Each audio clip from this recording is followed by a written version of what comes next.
Welcome back to Histories of Horror, where we follow the echoes of the past to uncover the truth behind the veil. It's Marie, and tonight AL and I are moving from the opulent halls of the French Quarter to the gutted remnants of the city post Katrina, exploring one of the most chilling and desolate true crime stories to emerge from New Orleans, the tragedy of Zack Bowen and Addie Hall. How do you feel about this one, AL? Hey, Sai. This story, known infamously as the Katrina Couple, is one of the most disturbing cases of its era. It is a true crime narrative inextricably linked to the chaos, desperation, and isolation that followed Hurricane Katrina in 2005.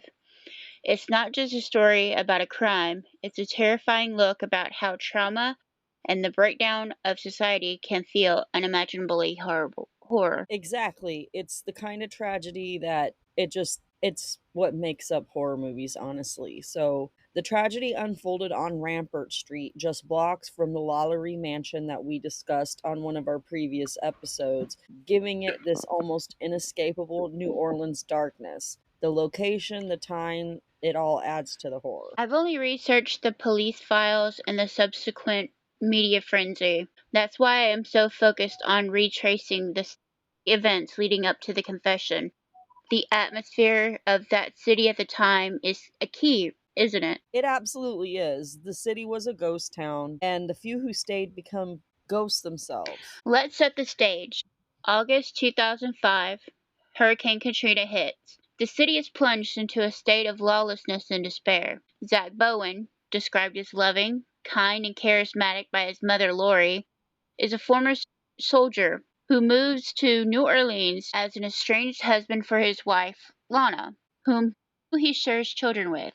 This solo father then meets Addie Hall, a bartender, and the two of them integrate into the area, becoming part of the tiny population that remained during the city disaster.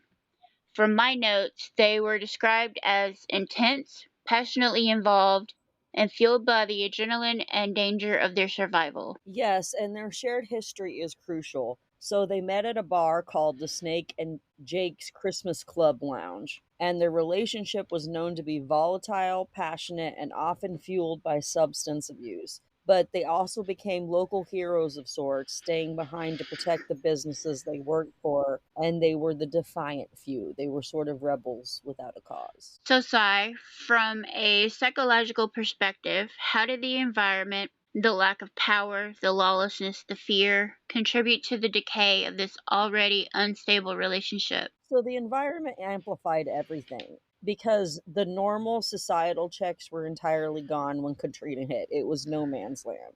They were in an echo chamber of their own making with extreme stress, isolation, and the constant presence of death and decay, where that can wrap a person's morality and judgment. Their relationship, which was always sort of explosive, no longer had a container to hold it. The lines between right and wrong became blurred in the apocalyptic landscape that they were thriving in. The isolation is palpable even in the reports. They were essential alone on Rampart Street.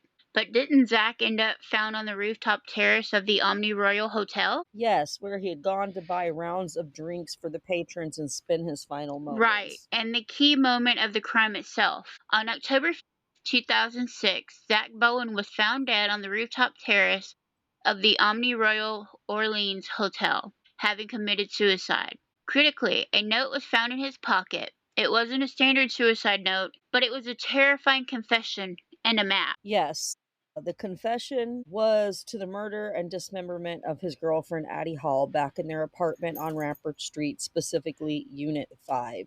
He detailed how he had strangled her and the unthinkable acts that he committed afterward, which are quite dark and nefarious. The note then directed the police to her remains. And the scene the police found was horrifying. Addie Hall's remains were found in the apartment's oven and on the stove. This wasn't a crime of passion quickly covered up. This was calculated and meticulously executed over a period of days. The media immediately dubbed him the Butcher of New Orleans. Yes, it's the sheer depravity of the act that is so jarring. Zach's note, the way he ended his life just blocks away the whole scenario, has a theatrical, almost boastful quality to it, which speaks to the total psychological break and complete lack of remorse at the time of writing. The level of organization in the dismemberment suggests a profound Okay, so let's dive deeper into the confession note itself, as it is the most unique piece of evidence that we have. It was a rambling, lengthy document. Do you believe the note was a genuine expression of remorse and mental collapse, or a final grotesque act of control over the narrative? I think it's a dark mixture of both. The details, the confession, that's Zach finally relinquishing the burden. But the very act of writing a detailed confession, placing it on his person, and choosing a public historic hotel rooftop for his suicide is absolutely an act of final control. He made sure the world would see his ending and his narrative of Addie's end. The notes mention a period of separation and intoxication leading up to the murder. How much could we attribute this horror to substance abuse versus a pre existing sociopath? So, while substance abuse lowers inhibition and fuels erratic behavior, it rarely creates a butcher. The methodical nature of the dismemberment points toward a profound underlying psychopathy or sociopathy, and the drugs may have been the accelerator, but the car was already headed for the cliff, so to speak. So, he may have been using the drugs and the post Katrina chaos as an excuse for a deep seated darkness that he had hidden within. Many people who knew them saw a tragedy coming, giving their vitality. What does this tragedy say about the role of community awareness, even the chaos of a disaster zone? So they were very volatile. The volatility was described by friends and family members as like I said in the beginning, it was kind of explosive, but it's a testament to the limits of community intervention. So in a functioning society, the police would have intervened in their many domestic disputes, and then they had all of those friends that were normally there and working in a bar society. And the other thing is that anybody who's been to the quarter knows that a lot of these places are pretty close knit because the rooms are really small, and when you work in an area, you see the same people, you get to know them, and so when somebody shows signs of not being okay, somebody that is within the community will usually step in and be like, hey, give this person a couple of days off, let's let this person go home, something like that. There's that extra community support. And so post Katrina, that safety net was just dissolved. It was gone. So when society breaks down, so do the mechanisms that protect the vulnerable. And the people who saw it coming were powerless because the system itself was so broken that there was nothing that they could do. I mean, Katrina was something that sent the entire city into dystopia. It was, crimes were being committed left and right. People were being assaulted, like even in, when they went to the dome and everything, people were trying to seek safety in different spots that FEMA was supposed to be helping. There were terrible crimes that were being committed against the people. And the government not really stepping up to the plate in a way that could offer more support. So it was something that was kind of unraveling without anyone else there to catch it. Which is very, very sad.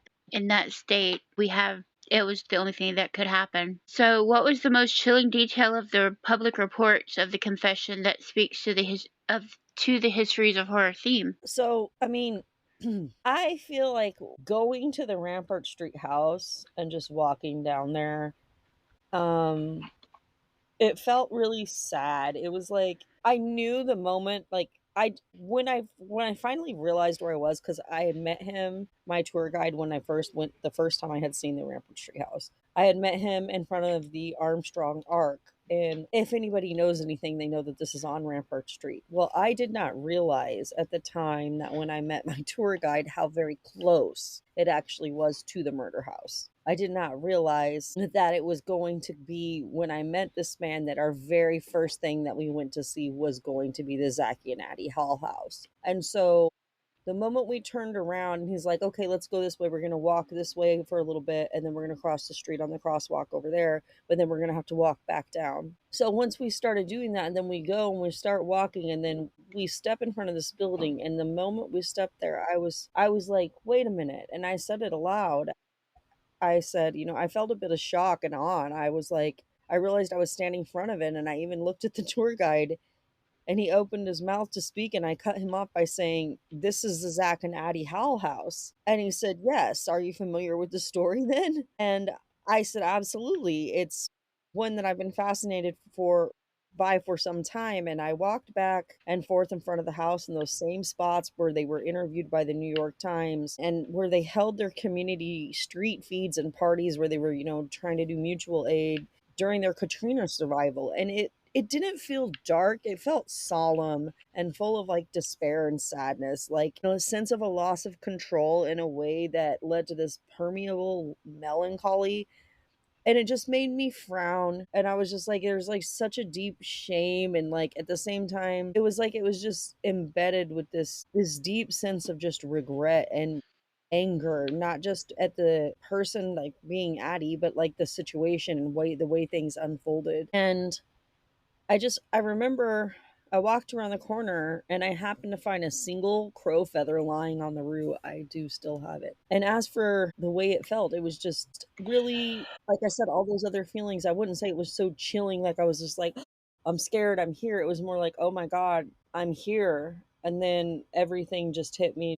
This is so sad. This is so much shame and sadness that this person allowed to overtake them to a point that they felt helpless and out of control, that this was the only option that they could take. And so then when I went to the Omni Royal, where he actually killed himself, it was nothing the same. And I knew it was the place where he'd taken his own life, but it really didn't feel any different. I suppose that that's because the Omni Royal is laden with a lot more positive vibes and grandeur joy. So, like, people were going in and out. There were a lot of abundance and partying, and you know what I'm saying? Like, it hasn't lost Yeah. that. And so, those positive vibes and grandeur joy kind of override the tangible sadness that I felt in the Rampart Street house. And like I said, it overrides those. So the Rampart Street house, however, it's got misery written into the foundation and the walls and even the very ruse stones. Did you or anyone you went with see anything that no one else could? And if so, what did you see? No, didn't see anything in these spots, but did feel that hollowed out feeling I described in the Rampart Street house. Like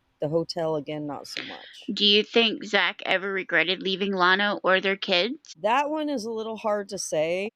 From his family and associates, he did care about them still, and that's why he prompted authorities to reach out to Lana when he snapped. Do you think the soul of Addie will ever be free from where she was tortured, killed, and cooked?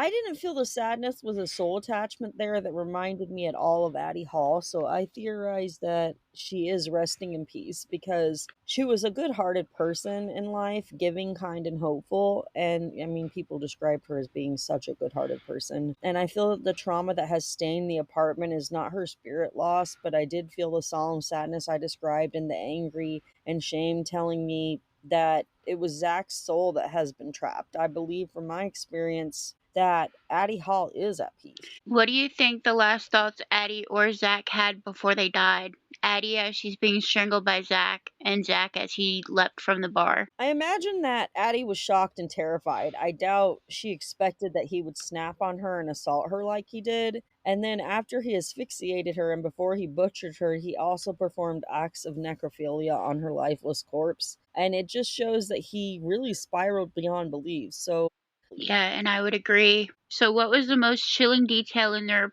public reports of the confession that speaks to the Histories of Horror theme? If time travel were possible, do you think it would have happened the same way again if they could go back before the disaster happened? When Zach called Lana after murdering Addie for her to join him, do you think she knew she was saving herself when she declined? Yeah. Beyond the physical act, what lingering psychological impact do you think this story had on the people of New Orleans who were already reeling from the hurricane? Absolutely. If the LaLaurie mansion is soaked in centuries of residual fear, the Rampart Street apartment is saturated with the immediate, fresh, concentrated trauma of a single brutal event. The sheer intensity of Addie Hall's final moments and the subsequent 12 days of depravity would leave a permanent powerful imprint.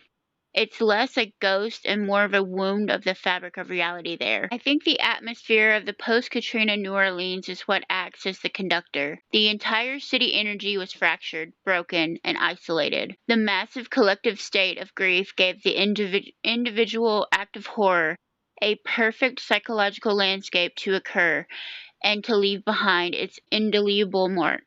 It is a true study on how environment and motion combine to create a lasting dark trace. So, Sai, we discussed in our last episode, do you think a haunting is a memory on repeat or a trapped soul? How does the public's enduring fascination with this tragedy reflect our need to process profound evil? Why might sharing the full story of Addie Hall, not just the lurid details, but the life that she lived and the environment she was in, bring a piece of closure? And I think that it also serves as a stark reminder of the hidden toll of disaster.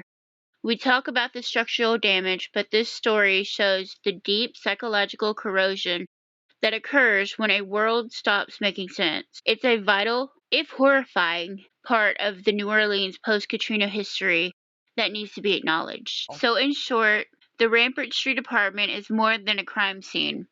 It's a monument to the ultimate failure of humanity and a chilling example of the kind of darkness that can thrive in the vacuum of societal collapse. It absolutely does. The lurid details of the crime are what made the headlines, but the history we need to trace is Addie Hall's. She was a person, a survivor of the storm, and a victim of an unthinkable act after the aftermath of a massive disaster. By bringing her story into the light, we challenge the sensationalism to try restore her dignity. It teaches us that the greatest horrors often come not from the supernatural, but from the human capacity for cruelty. Particularly when the constraints of society vanish, the post-Katrina landscape didn't create the monster, but it certainly provided the environment for him to emerge unchecked. So as we close out this difficult chapter, we remember Addie Hall. We acknowledge the darkness, to not revel in it, but to understand its reach. So in short, the Rampart Street apartment is more than just a crime scene. It's a monument to the ultimate failure of humanity and a chilling example of the kind of darkness that can thrive in a vacuum of societal collapse. But until next time, stay curious.